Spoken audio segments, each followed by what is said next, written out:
This video has been a long time coming and I am so glad I'm finally sitting down to make it. Hello friends, welcome back to my channel. I am so glad you're with me for today's video. This is something that I was really scared to make for such a long time, and I'm finally at a place in my life where I feel very free just to be exactly who I am and share my lived experiences in the hope that they will help someone else. And if you've been here with me from the very beginning, you know that when I started my channel, I looked different than I do today. And I've talked about my weight loss a few times here and there, but we've never really done a deep dive. And it's honestly one of the things I get asked about the most on every single platform where I create content. And so today we are just going to go through some of the most frequently asked questions that I get. And this will probably have to be two parts, honestly. So I think we'll kind of get through what I can today. Some of these are kind of long-winded answers. And then since it is almost August, maybe we'll revisit this at the beginning of August and do a part 2. The very first question we're going to get into is, why did I start taking a GLP-1? A couple different people asked this, and I think it's a great place to start. And it's hard for me to really expand on this without feeling like I'm jumping around all over the place because there's so many different layers to the why. But what I can tell you is, number one, if I'm being very transparent, and I feel like that's exactly what I should be doing in a video like this, it was fear. There was so much fear involved in this decision, but not in the way that you might think. I got a phone call from my doctor. I was 39. I remember it very well. Mom of, 2 young kids. I'm going about my day-to-day chaotic, stressful life. And my doctor says, hey, when we did your MRI, we found something that looks like it could be cancer. And we need you to do an ultrasound because we've got to rule it in or rule it out. And I was like, what? That was just the furthest thing from my mind, because what we were talking about with the MRI was so far away and unrelated to cancer, totally different part of the body. And so it took my breath away. It knocked me to my knees. I thought, I don't want to leave this life with my babies. I want to watch my babies grow up. I want to be with my husband. I want to, we have so much to do. This can't be. But at the same time, I knew it actually can be. None of us are exempt from these types of things. Really bad things can happen to really wonderful people, and I'm no better than anyone else. So I know that realistically, there's a chance that this might happen to me. And what am I going to do? So I did a lot of thinking and praying and just inward reflection. And it's interesting because I had gotten to a place in my life where I was pretty comfortable with being plus size.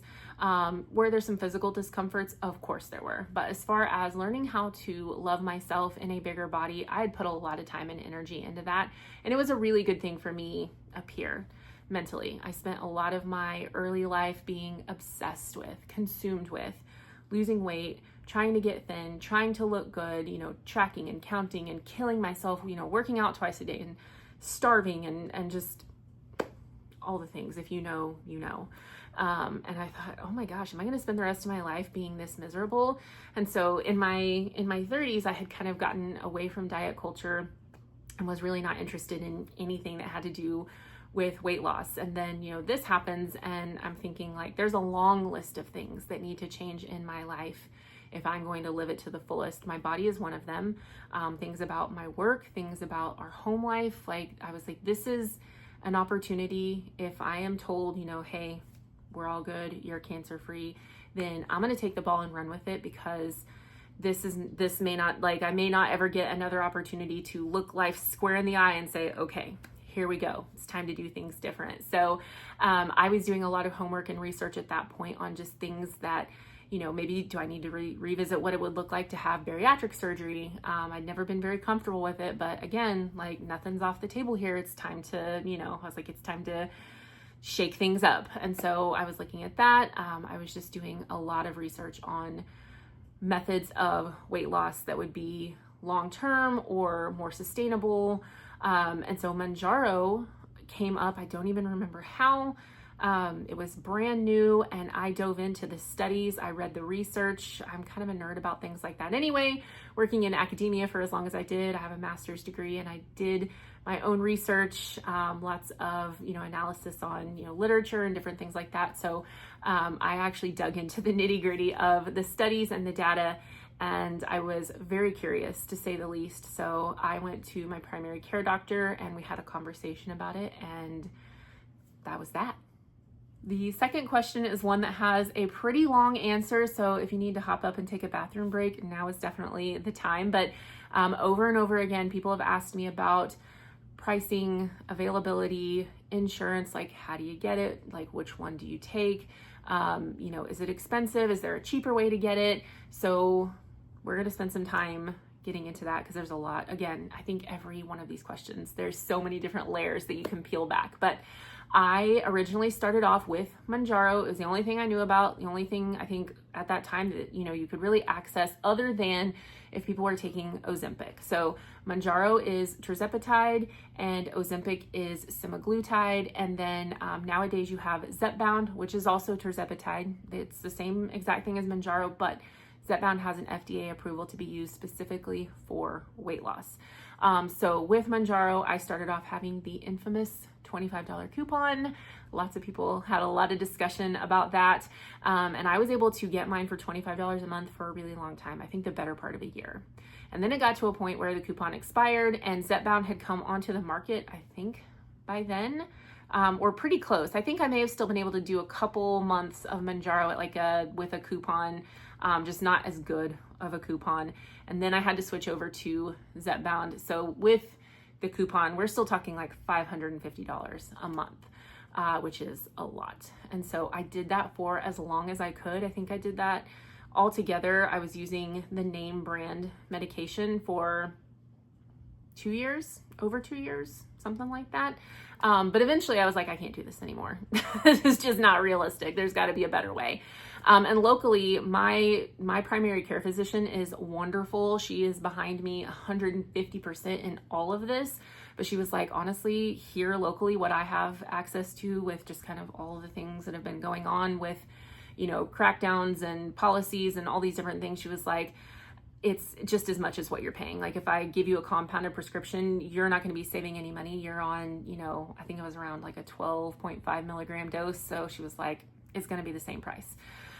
So I started trying to figure out like, okay, there's got to be a cheaper way to do this, but not feel like I'm doing something sketchy, because I don't want to do that. That doesn't feel safe. So I started looking into different companies. I had some friends who used different ones, and I came across Mochi Health, and my friend Amanda was using them, and I saw their pricing and I was like, there's got to be some sort of catch here. Like there's no way.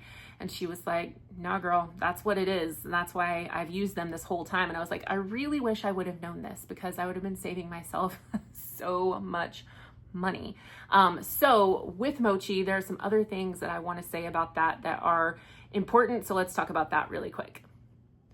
So with switching to Mochi, I was literally just a patient doing what I needed to do to get the best deal on my medication. That's it. I didn't tell them I'm an influencer. They certainly don't ask you that. It was not a part of the conversation. I've had other companies reach out to me before. My answer is always thank you, but no thank you.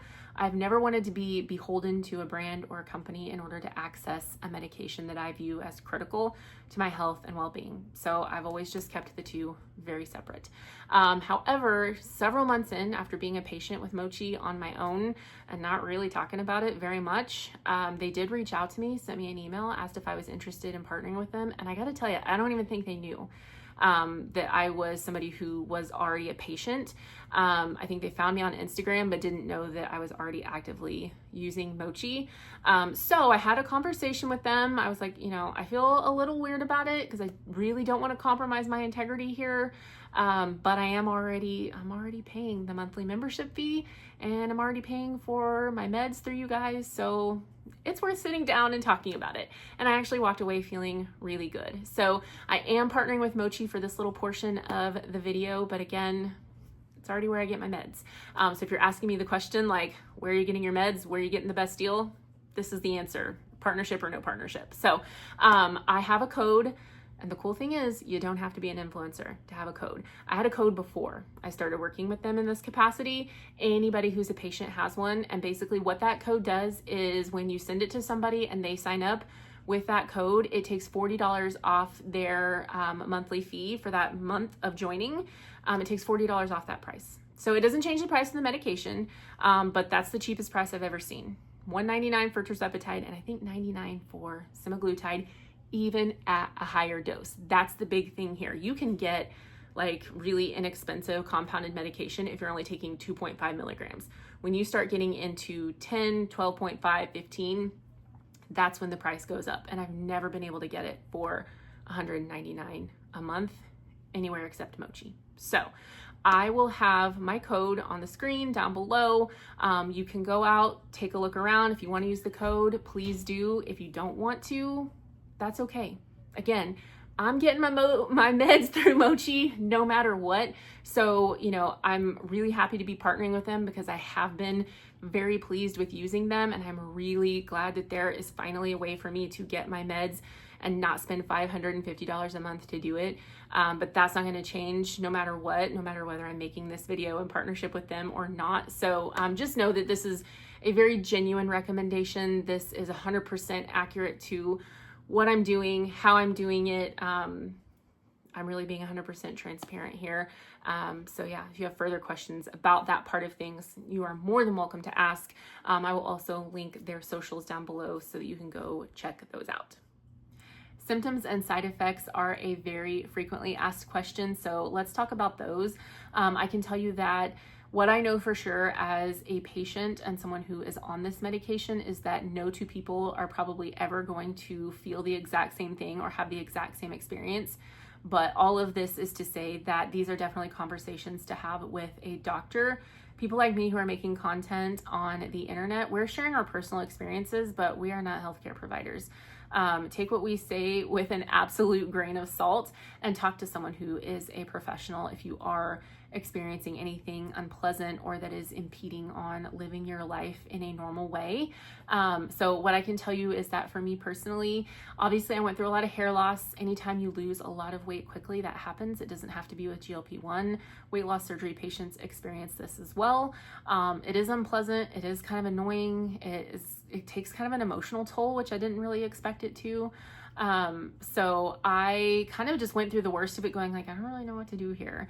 And nowadays I do take a supplement that helps with like hair, skin, and nails and bone and joint health and all that. I can link it down below for you if you're interested in it. I feel like my hair has actually grown a lot over the summer since taking it, which is nice.